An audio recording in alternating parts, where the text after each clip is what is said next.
अरे बाप रे, झाड तर डायरेक्टच पडलं भाऊ. नमस्कार मंडळी, कसं काय आपली पब्लिक. तर आज तुमचा भाऊ खूपच लवकर उठला होता सकाळी सकाळी. मग घरचे म्हणे तू असं रिकामाच उभा आहे. मग म्हणे जाय म्हणे साईडवर जाऊन गाडी दे म्हणे. मग काय घरच्यांनी काम सांगितलं ते तर करावंच लागन भाऊ, नाही तर झाडून टोले भेटन. मग घेतलं चाव्या निघालो साईड कडे. मग साईडवर पोहोचतो आणि बघतो काय, अरे बाप रे, झाड तर डायरेक्टच पडलं भाऊ. वातावरण तर खूपच भारी झालं होतं, असं वाटत ढगाजवळ आलो काय. मग काय मस्तपैकी फिरता फिरता नजरेचा आनंद घेत होतो. मग थोड्या वेळ लक्षात आलं की अरे बापरे, आपल्याला घरच्यांनी काहीतरी काम सांगितलं होतं आणि आपलं काम होतं आपल्याला हे नारळ फोडून घरी न्यायचं. मग आपले धन्न खूप खराब झाली होती. मग म्हणलं आता आलो तर हिला धुवून काढू.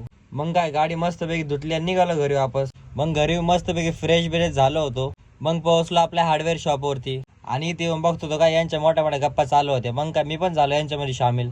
मग आपल्याला इथे एक मोबाईलचा बॉक्स भेटला. जसा बॉक्स खोलला त्याच्यामध्ये काय निघलं, ठेंगा झालं म्हणलं, आता मोठा पोपट झाला म्हणलं आता आपला. हे बघा हे सगळे तर माझ्यावर हसत होते. मग अजून एक मोबाईलचा बॉक्स सापडला, तो खाली निघला. अरे म्हणलं मोबाईल घरी नेले तर बॉक्स घरी न्यायचं ना, बॉक्स काय ठेवलंय. मग तेवढ्यात बाहेर बघतो तर काय, अरे बापरे, खूप जोरात पाऊस चालू झाला होता. पाऊस तर खूपच जोरात चालू होता, डायरेक्ट बर्फच पडत होतं खाली. हे बघा इथे किती ट्रॅफिक झाली.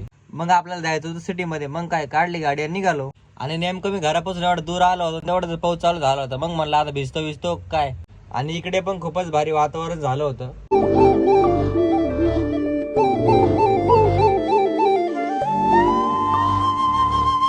मग आपलं जे काम होतं सगळं काम पूर्ण केलं आणि निघालो घरी वापस.